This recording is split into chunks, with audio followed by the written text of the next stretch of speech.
Beneath a blood-red moon, the bamboo forest stood shrouded in mist, its stalks whispering secrets in the night.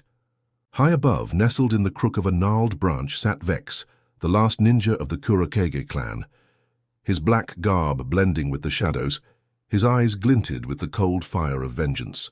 His gaze was sharp as polished steel, scanning the darkness below where a squad of heavily armored samurai crept through the fog, their torches casting flickering pools of light that danced in eerie rhythm with the swaying bamboo.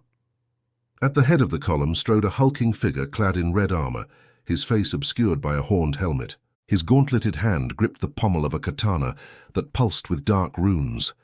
The blade hummed with an evil melody, promising great power at a terrible cost. For this was no ordinary sword.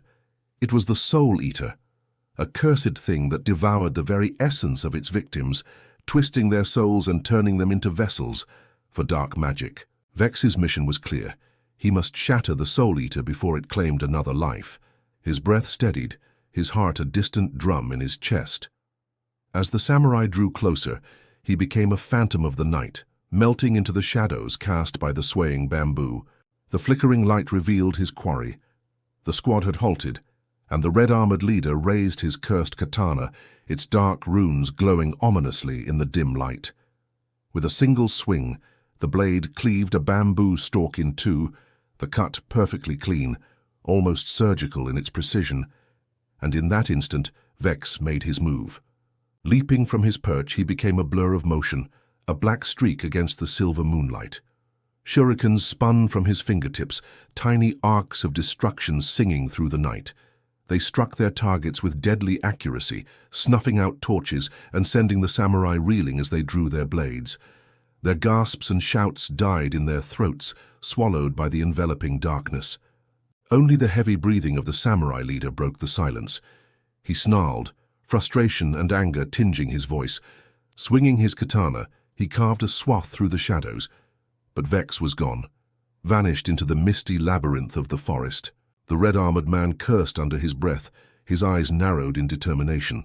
He would find the phantom and claim his head for the warlord who had sent him. Moments later, a faint glow began to emanate from the forest floor, swirling and coalescing into a humanoid shape. The samurai froze, their weapons raised in unison. The being stepped into the circle of light, revealing itself to be Vex, his features obscured by the hood of his dark robe. But it was his eyes that held their attention. Glowing with an otherworldly blue light, his chi awakened. In a flash, he was upon them, a whirlwind of motion. The samurai fell back, their formations broken, their discipline shattered. The leader lunged, his katana flashing, but Vex was too quick, too agile. He danced around the blade, his lithe form a phantom in the moonlight. With a flick of his wrist, he sent a small pebble hurtling towards the samurai. It struck the torch on the man's helmet, sending sparks flying and plunging them into darkness once more.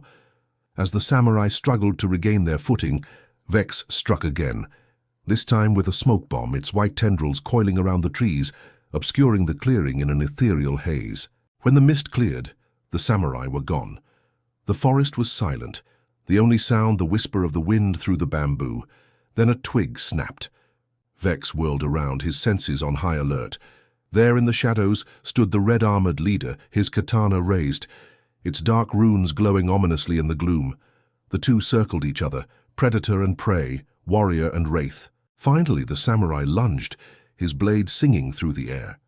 Vex parried, the impact sending tremors up his arm. They clashed again and again, steel on steel, their movements a deadly ballet. With a well-placed kick, Vex sent the katana flying from the samurai's grasp. The red-armored man snarled, reaching for his fallen blade. But it was too late. Vex was upon him, his own blade a silver blur. He pressed his attack, forcing the samurai back step by step, until they reached the edge of the clearing. The samurai stumbled, his back hitting the trunk of a large tree. Vex stood over him, his blade at the man's throat. The forest was silent, save for the distant cry of an owl. "Yield," Vex demanded, his voice low and dangerous, "and perhaps I will show you mercy." The samurai spat in his face, his eyes blazing with defiance. In that instant, Vex saw not a warrior, but a man a man who had been seduced by promises of power, a man who had turned his back on his clan and his honor. With a sigh, Vex sheathed his blade. The samurai slumped to the ground, defeated. As the first rays of dawn touched the horizon, the mist began to lift, revealing the clearing bathed in the soft glow of morning light. Vex stood alone, his silhouette outlined against the rising sun. The warlord would send more, he knew, but he would be ready. With a final glance at the retreating darkness, he turned and vanished into the mist, becoming once more the shadow he had become.